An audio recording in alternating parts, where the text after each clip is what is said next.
Hey everybody, welcome to my Suburban Oasis. My name is Soleil and I garden in a Zone 5B in mid-Michigan, and today we are going to be going about the garden and doing some garden design. And by that I actually mean we're going to be doing some editing.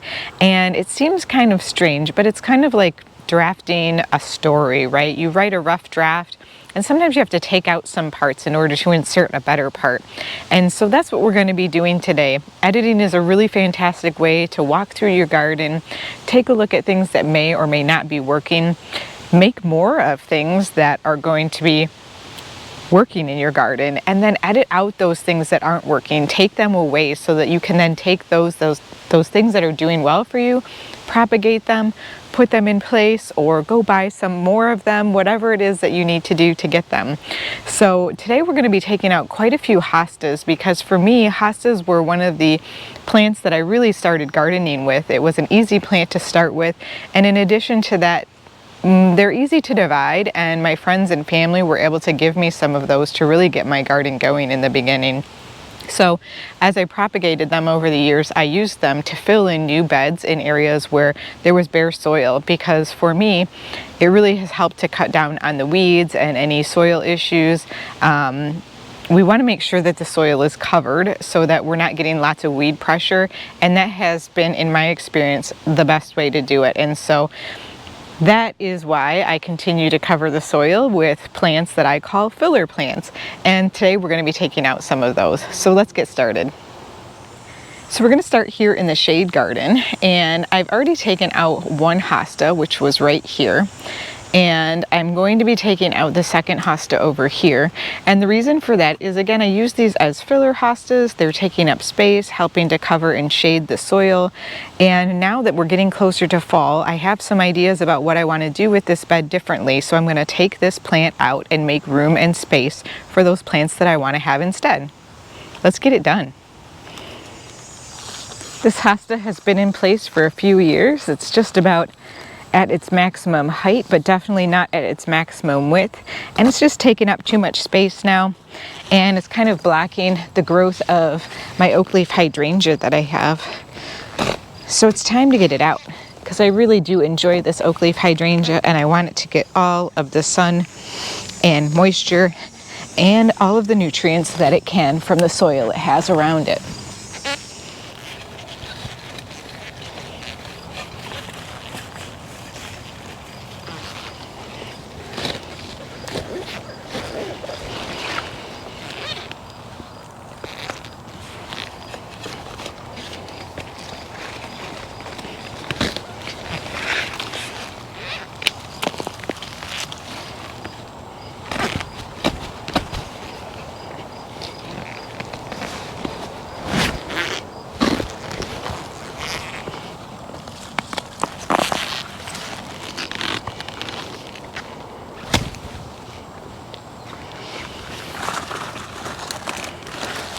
Oh, I still have some roots I gotta get on the front.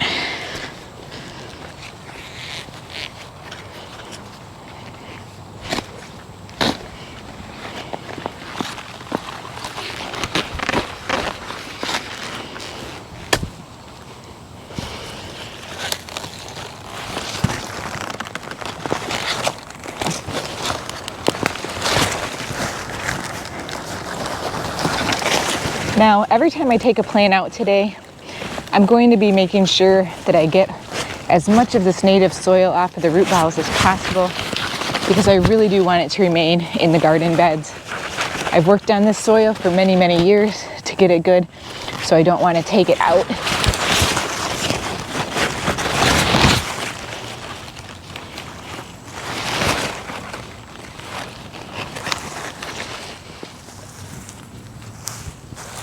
I'm just going to fill back now and cover with mulch this garden area until I'm ready to plant.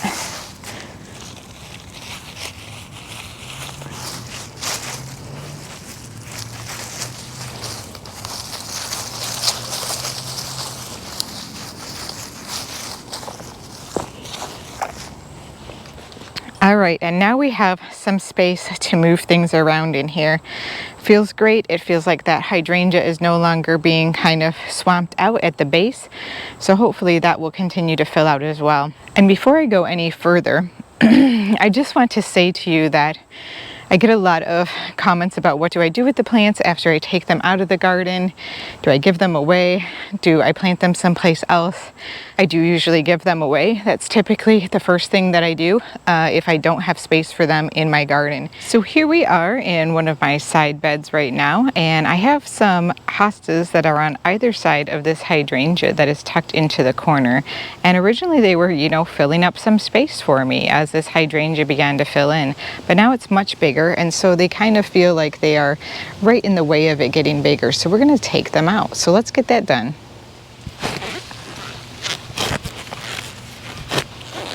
It's kind of nice because it just recently rained yesterday and today, so our soil is pretty good right now and loose. Makes it real easy for taking plants out.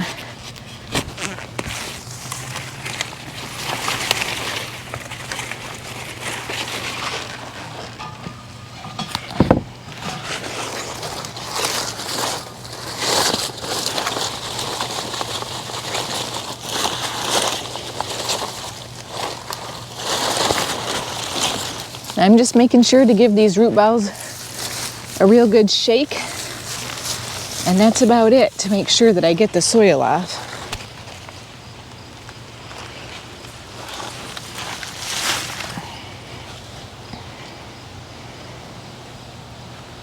The other hosta is really hiding out back in this corner, and it's getting squished back in there, so let's get it out.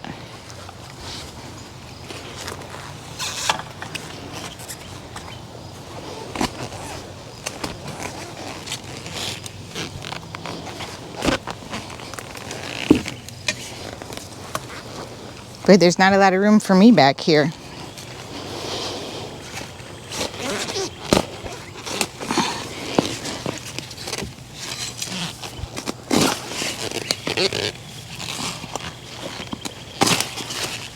I think this hosta has definitely stuck its roots down in and between the arborvitae roots.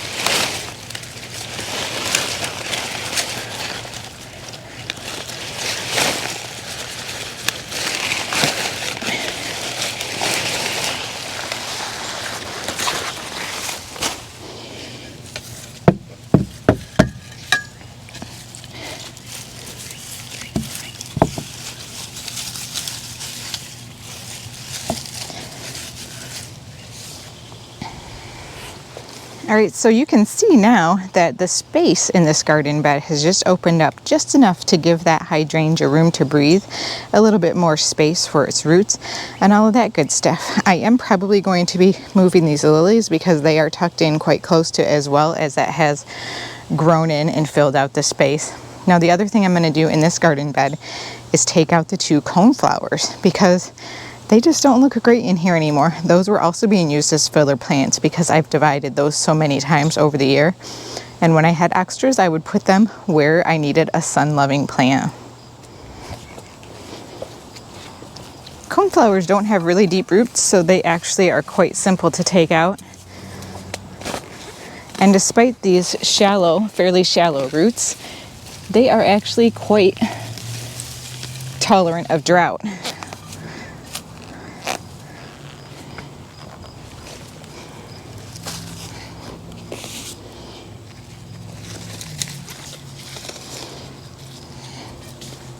So I have a project that we're working on with the Master Gardeners, and I volunteer in a historical village garden, and so these will probably be going over to that site.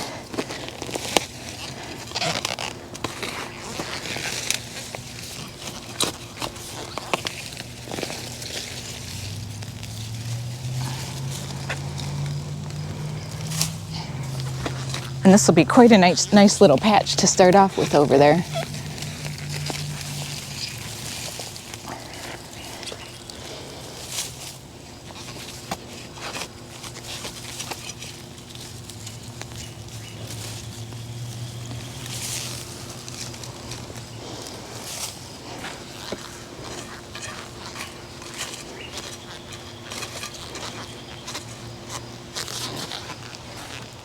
right, so taking a look at this garden bed, all in all, you can see kind of the raggediness of these purple coneflowers. That was because the rabbit was eating them. That really helps make the bed look cleaner. And it's really nice to have some more space for that hydrangea there. And we have a little bit more work to do in this garden, as we always do in every garden. But I think that is a really nice step forward. All right, well, we took a quick break and now we are over in the Protege garden, and it looks quite a bit different because I have been working on growing some 9-bark in this garden for quite some time. And I've been trying to work on creating them into a standard. I've seen some of them at the nurseries, but they're fairly expensive. And I finally have gotten a nice single stem on this one that I feel like is robust enough that I can use. So I've cut back the rest of the stems on there. And then on the other one over here, I also have a really nice stem. That one I actually don't even need to stake up. And I have some nice stems there. I might even cut some more of them off and just use more of that central leader there, but we'll see over time how that goes.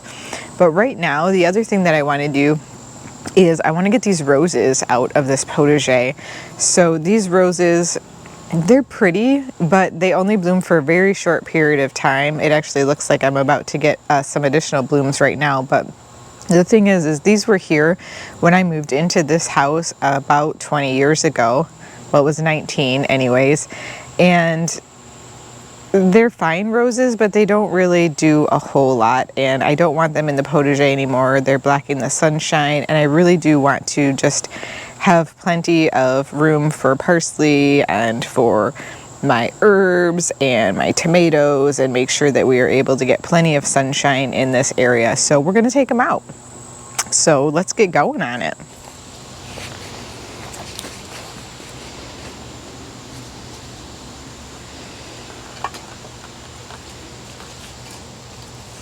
It actually appears that I'm even sprouting another rose over here. I don't know if it's connected to the main plant or not.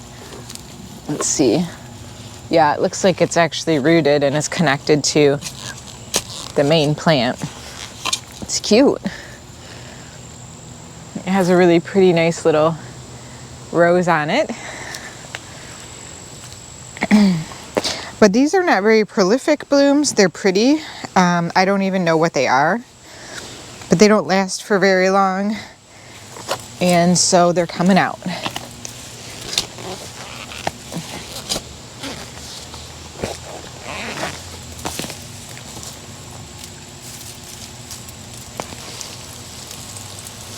And it is possible that these will grow back from the roots, because I have taken these out before and I have had them come back again. Kind of crazy.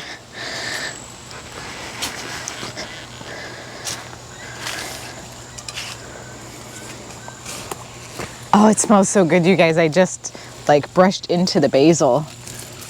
I love the smell of basil. That's why I love having an herb garden in here.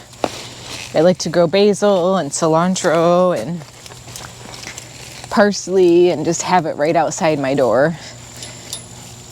Even some, rosemary. There we go.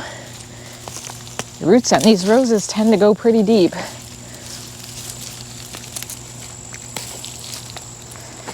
Oops, I just dug up one of my parsley plants. We'll put that one back in.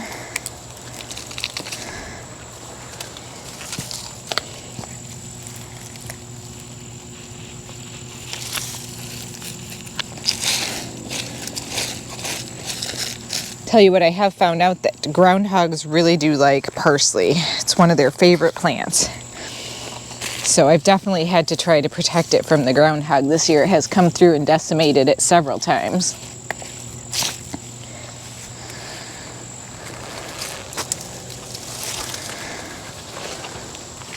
So that just really opens this space up, doesn't it? We're going to get a lot more sunshine in here. I'm definitely going to have to come through and do a little bit of weeding as well, but I'm letting the parsley go to seed so that it will come back again next year. Sometimes the plants overwinter. In fact, most of the time they do, but there are occasions on which I rely on it self-seeding each year. All right, I have one more area that I want to work in out in the front garden, so let's head out there. So this is our front sun garden bed, and we do have a little bit of shade on the north side of the weeping cherry tree, so I did plant some hostas, and you can see the one I want to take out is one that has just been eaten up by the deer, so it's not looking good anymore. It's not really doing anything, and I have this viburnum over here that is starting to fill in, and I just really would like to plant some other things in there that are not deer food. So let's get this out, and eventually we'll find something else that is not deer candy and we'll get it in.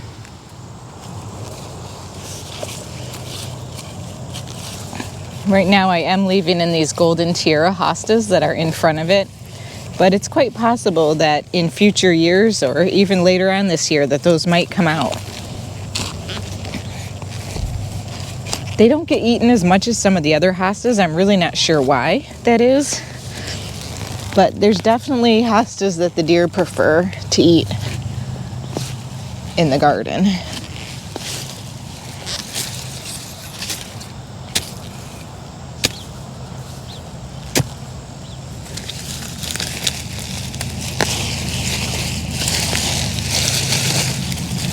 I will not be saving this one for anyone. This one will actually just go into the compost. Yes, it will come back next year and that kind of thing, but I don't think anybody really wants to plant one of these right now. We still have quite a bit of season left, and it's just going to look like this for a long time.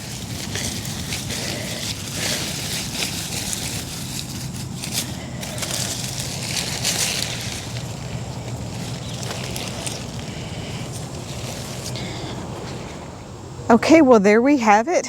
A nice little hole there. That hardy geranium will fill in that space pretty well, but I also really like having the Japanese ferns that are up under this tree, so I might try to divide some of those this fall. I'm not really sure. I don't have a specific plan for this spot right now, but I just really wanted to get that plant out because it was kind of driving me nuts. Well, I hope you guys enjoyed this video and kind of have come to see what the power of editing can do for your garden in terms of design and changing it up. It's definitely a really helpful way to make some quick changes and to plan ahead for the future. And with fall coming, I'm sure you probably could find a couple of things in your garden that you'd rather replace with something else. Well, happy planting and gardening, and we'll see you next time. Bye!